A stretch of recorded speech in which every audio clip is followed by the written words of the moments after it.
This is Sports Drive.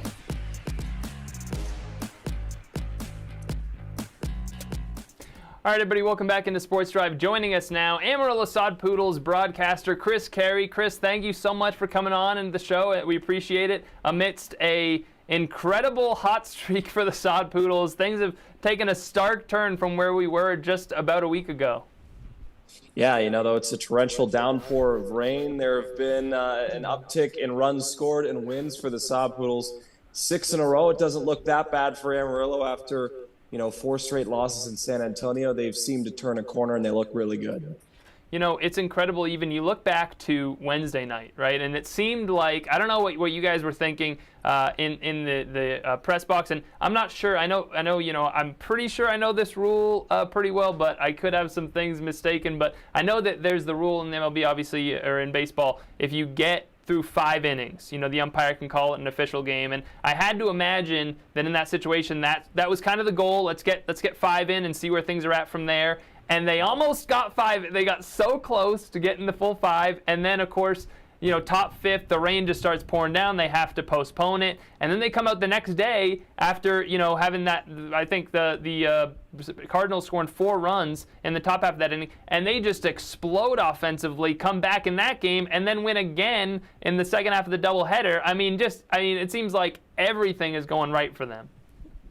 Well, I said to Tony Enzer off air before the game started for the 2-game partial doubleheader, I said starting the game today again would be the worst thing for both teams because you have to play another game. Yeah. You have to take more time. You have to use more pitching. But it would be worse for the Cardinals because the bats just have an extra time of rest. A new pitcher that doesn't have experience against Amarillo. And what did the Sod Poodles do? They scored 9 runs in 2 innings. They stormed all the way back to a win. They looked really, really good. And, they picked up Blake Workman, who had 2 home runs hit off of him. They were 1 pitch away from completing the 5.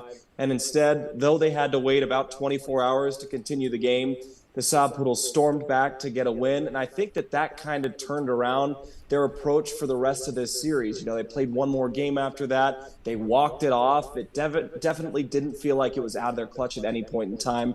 You could tell that the offense was clicking. The pitching was really, really good. And then Camden Duzenak with that broken bat, floated single to left, scored 2 runs off of a late throw, and walks it off for Amarillo in another thrilling finish in the Yellow City.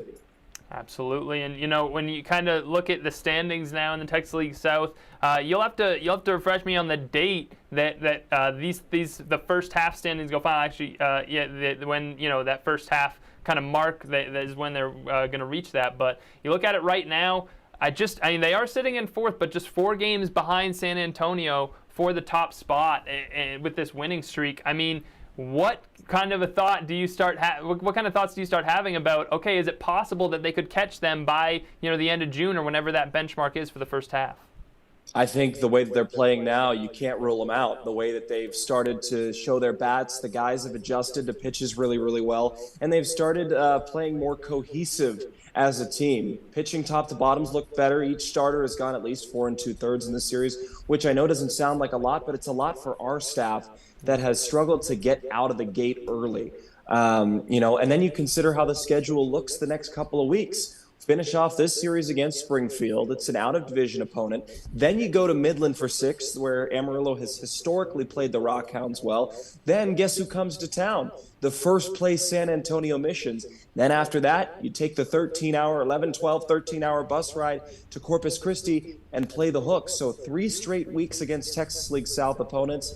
And then you're pretty much done with the month of June, going into early July against the Tulsa Drillers. It's going to be a fun finish, KJ, in the first half, but they have some tough opponents to face the next 4 weeks. Absolutely, and I'm curious from your standpoint. You got to watch this team while they were struggling on the road trip, and then when they win those final 2 games of the road trip and they come home and surge from there. What's been the difference? Is there something you can point to and say this is how they've been able to start winning games like this? I think that there's been a couple of changes in the lineup that have made a little bit of sense. Seth Beer coming on with that power bat has helped out a lot. I think some of the guys that have a lot of experience in Double-A, like Camden Duzenak, Nick D'Alessandro, Seth Beer, and more have been able to contribute a little bit more to this team in the home series against Springfield. And they've ultimately, caused the winning runs in the games to be able to beat W's for Amarillo. The bottom of the order for the Sod Poodles is hitting really, really well in this series. They've contributed 30% of Amarillo's runs in this series against Springfield. 7, I believe, of the possible 23 runs scored in this series have belonged to the 7, 8, and 9 hitters. So the bottom, like Stefan says on the air a lot, the bottom needs to feed the top, and they're starting to do that. As always, Ryan Bliss is staying consistent. Ryan Bliss, over his last 6 or 7 games or so, is hitting 350 plus. So everybody is contributing on the offensive side, and then pitching is giving you a little bit more longevity in the starting role, whether it's been Jeff Bain, whether it's been Jamison Hill, Chad Patrick, who was the Texas League Pitcher of the Week last week, and many, many more. Danny Olivero has looked good. So all of these guys, and then you look at the bullpen, everybody is clicking and filling their role and doing their spots to make sure that, no lead is going to be given up and no deficit is too much for them to come back from. And so far, they've looked like a totally different team.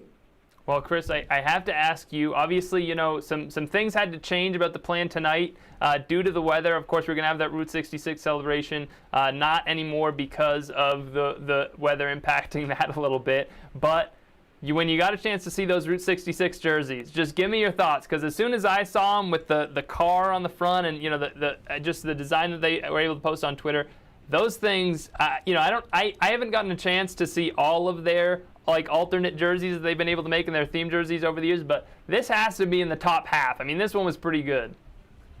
You know me, KJ, I don't have much style and I don't have much stylistic input, but you'd have to be blind to not think that those jerseys are beautiful. And all the credit goes to our marketing team, our communications team, and our creative services director, Jordan Lank, who came up with the initial design of this jersey. Anna Spinks as well, Isaac Galan, they've all contributed so much to this team, and the marketing efforts have been the best in the history of Amarillo Sod Poodles baseball, and I don't think it's been particularly close due to them and their talent and their ability to create magic like that and engage fans in a different way. So they make our job easy. Stefan and I, we're blessed and fortunate enough to just call ball 2, and everybody else behind the scenes really makes the magic happen. And, these Route 66 jerseys are no exception. But I will tell you, there are some jerseys to follow that will compete with this one, last year's Luau, a bunch of them, because that our wonderful creative people and marketing minds are not going to stop at just this. Absolutely. And, those jerseys also, we should mention, being auctioned off and supporting a great cause in Kids Inc., building these facilities. So if people are interested, once they see those jerseys on the field, they can, as always, as is always the case with a lot of these theme nights, they can go out and bid on them and hopefully take one home. Yeah, no, it's a great setup by Tony Enzer and Sierra Todd, the way that they do the auctions. Stefan and I go up to the club level and we give a little insight on the players to try and boost the auction numbers up. And of course, as you mentioned, it's a really good cause every time we auction off the jerseys. Sod Poodles do a really good job in the auctions. Instead of just errantly throwing out a jersey and taking bids, they want you to get a personal connection to the player that you're purchasing from, and the bats, the ruck, all of it. And we're lucky enough to be a part of that and share these guys' stories. And hopefully the bids are high and the jerseys sell like hotcakes. Yeah, hopefully we will see. Thank you so much, Chris, for coming on. We appreciate it. Once again, Chris Carey. Catch him on the Calls of Sod Poodles games, MILB TV, 102.9 The Sports Star. We appreciate you stopping by, Chris. Good luck on what we hope will be the call tonight. We'll have to see, and hopefully the weather holds up. Thanks, KJ. Looking forward to seeing you too. Let's get a couple more wins. Go Soddies. Let's do it, Chris. Thank you so much. We'll be right back to wrap things up on Sports Drive after the break.